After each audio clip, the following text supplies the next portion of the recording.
Hello, lovelies. Welcome to this month's edition of Sisters in Mental Illness. My name is Shaylee Hugendorn. You can find my story about bipolar 2 if you want to search in other blog posts. But I am so excited today because I have my friend Crystal here with me. Again, brave soul here to talk about different struggles that she has had, and we just have so much to learn from her. Crystal, I wonder if you could tell us a little bit about who you are. Sure. So my name is Crystal. I am a mama to 5 awesome kiddos. Some joined our family by birth, some joined our family by adoption. I have a background in healthcare and critical care, and I run a nonprofit with a friend where we focus on mental health services for adopted and foster kiddos. So just a few things, right? Just a couple. Just a smidge. I met Crystal probably like a year ago, maybe more. In real life. Yeah, in real life. Oh yeah, please online, of course. And we really bonded talking about mental health, and we just really connected. It's something that you can connect really quickly when you talk about, and something that we talk about a lot, and is the concept of that we are canaries. And this comes from Glennon Doyle. She talks a lot about this and about how when you go into a mine and they put a canary in to see if it's safe enough to go in there, and they're the canaries are the people that tell us that things are not okay. And if you want to elaborate a little bit on that, I would love to hear. Yeah, so I think the biggest part for me as a person who struggles has struggled with a variety of different mental health, I hate the words concerns, or maybe differences is a better word. Sometimes our society and our world puts on us that something is wrong with us, or that we don't fit. But I think, like Lennon likes to refer to, we are actually, we point to a bigger societal issue. We have a hypersensitivity to things, we feel things. There's always a flip side to my struggles that are also my giftings. And so as the canaries are important, and at one time maybe we would have been referred to as prophets, maybe we would have been referred to as teachers.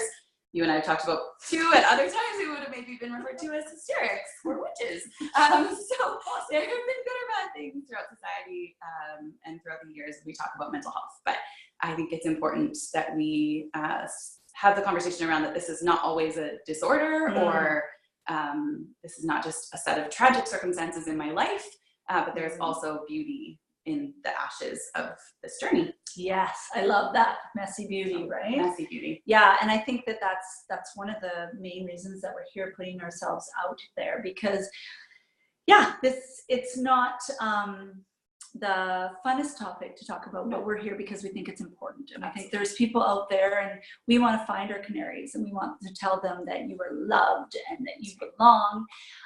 You will flock with us. Yes, we're here. I wanted to hear, Crystal, a little bit more about when in your life did you know you needed help? When did you become aware that that maybe you weren't doing okay? Sure. So I would say in my early 20s, motherhood, when I became a mom for the first time, was when I really realized that I was not okay. But I think if we go back further than that, had I known more, I would have known that I was always not okay. So I'm a person who's lived with anxiety for most of my life. But that as a child really transformed into being super high achieving, over scheduling, being super busy. So in an effort to find control in my teen years, that translated into struggling and with eating disorder, with anorexia. But those things they're societally okay. I was a high achieving child. That's a good thing. I was a skinny teenager. That's a great thing. So it can be very difficult to tease out those that you're not okay when society is telling you that the things that you're doing look okay or are productive. So for me, I really grasped a realization of my mental health differences when I became a mom for the first time. So my first son, so I was 25, my first son was super colicky. He never stopped crying, and we took shifts to bounce him to sleep on an exercise ball for the first 6 weeks that he was alive. I couldn't put him down throughout the day, or he would just start screaming, and it would go on for hours and hours without being comfortable, like getting him comforted. And so kind of being thrown into motherhood changes your life anyways. I was a woman with a career that I loved, and motherhood was something I always desperately wanted. It was my greatest dream. I knew I wanted to be a mama, but the change was so hard and so drastic. And I remember saying to my husband one day, I'm not okay. I feel like I'm losing my mind. But I'm a person who's very high functioning. So I looked okay. I was doing all the things. I was getting out of bed. Everybody was getting cared for. All of the meals were getting made. And so I remember him saying to me, you're fine. Like, you're fine. I think you just baby blues, or this is hard. It's supposed to be hard. And so I thought, okay, well, this is supposed to be hard. So, and I look okay, so I must be okay. And then my boys are very close together. So we have 2 sons who were born 17 months apart. And so when my second son was born, it progressed into quite severe postpartum anxiety. And so crippling anxiety, and was having 7 or 8 panic attacks a day, couldn't leave my house, and knew that I needed help. But for the first time in my life, I was now reaching a point of being not functional. And that scared me, but it also scared me in a societal way, because my deepest fear was that someone was going to say, you're not adequate as a mother. There's so much misuse of even terms like postpartum depression, where we throw that around and we think that means women who drive their children into rivers and drown them all. And we're not having real honest conversations about the spectrum of postpartum disorders. Anyways, that's a little bit of a rabbit trail, but so I showed up at the doctor's office for what I thought was my son's 3-month appointment. I had a 3-month-old, I had a 19-month-old in tow, and the very sweet, very young desk clerk cheerfully said to me, oh, your appointment's actually not till tomorrow. And I remember clinging to the desk that I could not leave, because if I left, I couldn't get myself back there, because it took everything I had to bring this child out into public, because I was so sure that something horrible was going to happen to him, and it was going to be all my fault, and I wasn't going to be able to protect him, and my anxiety was just through the roof. And thankfully, the nurse practitioner at the clinic was faxing something from the desk and was there and saw me and said, we're actually just going to go into my office. And took one look at my son and said, this big giant fat baby is just fine, but you're not okay, and we need to talk about you not being okay. And so that was the first step into the first time in my life that I was on medication for my anxiety, and in counseling for my anxiety. So that's how I knew I wasn't okay. Wow. I think we were talking a little bit about language. We were talking about how it's so great that now we're using some of this language, but I was saying one of the fears, or one thing I'm noticing, is now we're overusing the language. So we're using depression versus sad, right? And what's clinical and what's not. And I think that we were saying, I don't know if the medical field wants to think it would be too scary or what, but I was saying, like, we almost need a list. Like, this is postpartum depression that will probably go away in a little bit. This is, this is more. This is when you need to get help. And you are a good mother. Yes, right? And especially if you go and get help.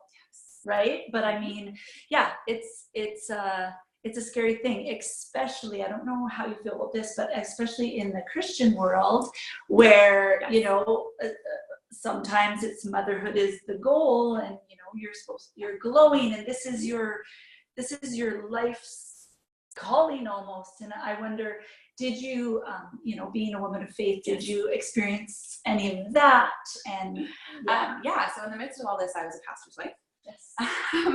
So I was not only doing this, but doing this on a very public platform in some ways, but not a platform that I could be very honest in. So there was an expectation, I think in the church we have a tendency to elevate our leadership and put them on a platform. And so my foray into pastor's wifehood was a realization that it's an extremely lonely place to be, because you are constantly in the lives of other people, but they're not in your life in a reciprocal way. The relationships are very one-sided, unfortunately.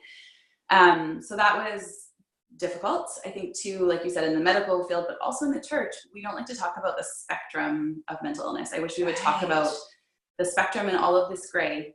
So depression can be a situational experience in a really hard time in your life that the situation is going to alleviate and your symptoms are going to go with that. And I think it's okay to call that depression. It's okay to say that you had situational depression. That is a legitimate thing, and we should call that. But I think too often, if you can't pray it away, is the big one, or pull yourself out of it, or sometimes you're living in something that isn't going to go away. You have been thrown into a situation in your life that you didn't expect. We were handed this super colicky baby who screamed for the first 10 months of his life around the clock, or you have a child who was born with a difference you didn't expect, or your marriage has fallen apart. So, or whatever it is, your situation is not going to change for you in the moment. And I love the saying that if you can't produce your own neurotransmitters, it's totally fine to buy them. Totally fine. In a bottle. So, I'll take it. Beautiful. Right? And two, because the first time as a high functioning person, I had lived with so much anxiety. I had lived so close to the line all the time that I had never known what it felt like to not feel anxious. So for the first time in my life on medication, I went, I didn't always have to feel like that. Like I had lived, I felt like there were so many years of my life that were wasted. Oh my gosh. Feeling. It was brutal. Yes. Because I didn't have to feel like that. I remember the first time I was like, this is how people could feel in the winter. I actually still am struggling. I'm working through the whole like it does feel like a waste, and it does feel like what I could have done. And I try not to go there too much, but because I know, I learned a lot. But all of this came out of that. So, yes, but it's still hard. If people say, I think that it's a beautiful thing to claim it and own it, but I don't feel like some other people, like it's an entire gift. Like if you told me you could take it away, absolutely I would. I would hope that it wouldn't make me a totally different person, but I still would. Well, how about you?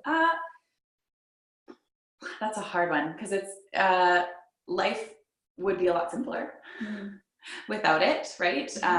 There's for me, there's a realization of the pain that exists in our world and the brokenness that exists in our world that comes out of this journey for me. So that's a hard one. I don't know if I would take it away from myself as a mama. That's if someone said to me, well, do you want your kids to feel this way? In a heartbeat, I would be like, no, please, easy. Like that's what you do as a mom, right? But at the same time, I'm really trying to embrace the flip side gifts of these differences. There's a lot of neurodiversity in our family, and there's a lot of gifts on the flip side of that. Which brings us to the canary thing.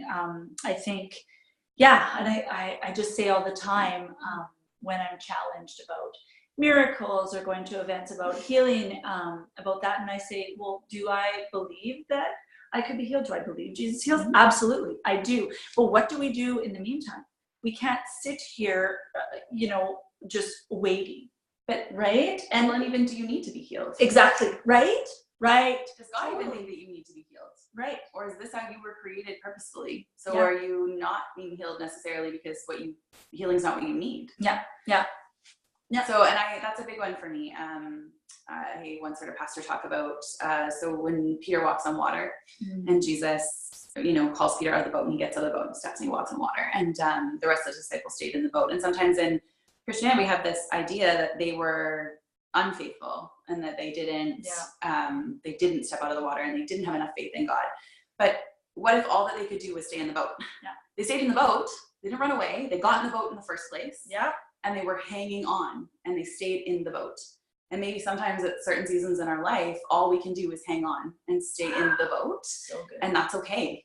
It's okay to be in the boat. And I think it's okay to Jesus. Jesus didn't, they were still his disciples afterwards. Right. Peter wasn't elevated above everyone else. And, Peter had his own journey. They had their own journey. And Jesus was okay with that. Yeah. So I think sometimes maybe we need to stop thinking that we are broken. Yes. Maybe we need extra help in certain areas. Maybe we need to buy our neurotransmitters. Yep. Maybe, because unfortunately we do have to live in the world. Yeah. Like if I could live on an island of anxious people who understood how the world felt to me, maybe it would be different. But that isn't the world. And so I need to be able to function in it. And I need my store-bought neurotransmitters sometimes to do that. Yeah. And that's okay, but maybe we're not broken. Yeah. And I think too, it's this, as you talked about the societal thing and the Canaries pointing to that, or maybe it would be considered a prophet or things like that. I think that is true. It's what we look at as successful as a society, right? Mm-hmm. What we see, but we see over and over again in North America, society is that, you know, more, bigger, better, faster, you know, we have all these technologies to help us do more work and, you know, or we're multifunctioning or all those things, but maybe that wasn't how we were supposed to be. I mean, we see mm-hmm. people, the rise in anxiety. Yeah. For one, right? The rise in childhood anxiety. Our kids are crumbling under these expectations of them. And so I think that is a big, and I know for myself, a big part of my journey has also been self-care. And that's a really hard word because it's thrown around a lot. And so that's not, you know, seeing a funny movie and getting pedicures necessarily. And I've had to learn that. Those things are beautiful. I love my massages. I love, you know, those things are wonderful and lovely treats. But as I've walked this journey, and the parts of it we'll talk in the next video, it's been learning that self-care is choosing myself. I matter. And as a mom to 5 kids, it's very easy to get their seconds. And so that's been a big part, is that I deserve and I need, and it's a part of my mental health journey to exercise and put food into my body that's going to fuel it. And to be very careful that doesn't become a compulsion, because it has at other times in my life, but that it's a choice to pick myself and to be worth doing these things. And so, you know, it's going to my own counseling appointments, even though they all have their schedules and the money is being spent in that direction. So I think that sometimes we have to talk about that too, that we need to choose, we have value, and the things that we need to do to stay healthy have value, and we need to do them. Yeah. I was listening to someone speak on the weekend. They're doing a mental health kind of series at Open Door, and I've had the privilege of being able to speak there and be with other people. And there was someone, and it was a brave male who was speaking about it. I know. And he was talking about a bit about self-care and a bit about help. And he said, this is something that's fluid. And I was like, ding, ding, ding, ding, ding. Yes. Because, you know, I get a lot of questions about, you know, what works for you and what, you know, what does your self-care look like, which are really important questions. But I remember being like that too. I wanted someone to hand me, like, we want the answer. And I realized, because I keep changing, and I'm like, can't you give just a solid answer? And I realized, like, it's fluid. So fluid. What I needed when my kids were little is different than what I need now. And taking that time and showing up for yourself. And it's not always going to look, I mean, there was a season 2 years ago when it looked like choosing the ice cream because that's what I needed. And being okay with that, and being okay with not doing the exercise and not doing those things, because I was in the boat hanging on. And so I needed to do the things that provided me with little boosts of joy in the moment. And that was okay for a season. And then I progressed to the point, you know, where life had settled a little bit more, the situation had changed, where I needed to say, this is no longer healthy. And I need to choose to do things that are healthy for me, that look different. And so I agree with you. Sometimes it can be healthy for a season. And then what you need changes in the next season. And so it's a big part of that, and a big part of it, I think, is that idea of reconnecting to self.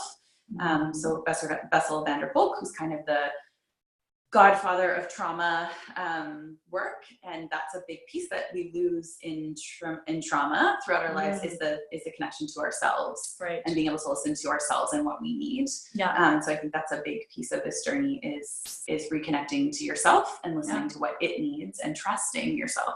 I know for me, in my mental health journey over the years, that's something especially struggling with anxiety, when your alarm bells are going off in your head all the time, you become very desensitized to them. So you learn to not listen to them, because most of the time they're wrong, they're lying to you.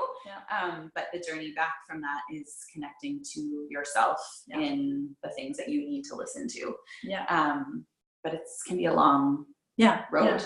And different things, like I always think of, you know, my tendency is to numb in socially acceptable ways, right? Like, you know, I'm grateful that I had the support and had the things, but I always think like I could have been 1 or 2 steps away from drugs or other things just to relieve the pain. And actually that circles back to the beautiful thing that you were saying about accepting it, accepting yourself, is that to know, I think if I wasn't a canary, I might not realize and have compassion for people that are medicating in different ways. I might have judgment, whereas I see a person and I see, you know, an addict, or I see people doing different things to numb, and I get it, because sometimes it's just too hard. Is it okay? Do we need to reach out and help? Yes. And I just love what you said about the high functioning part, because that is a praised numbing. And I love how you said that, and I'm hoping that, you know, we can be the canaries that point that. And Crystal and I talk a lot about children, and we talk about mental health with children. So I would just love if you would click through to the next video. We could talk a little bit more about that and just hear all the wisdom that my friend Crystal has.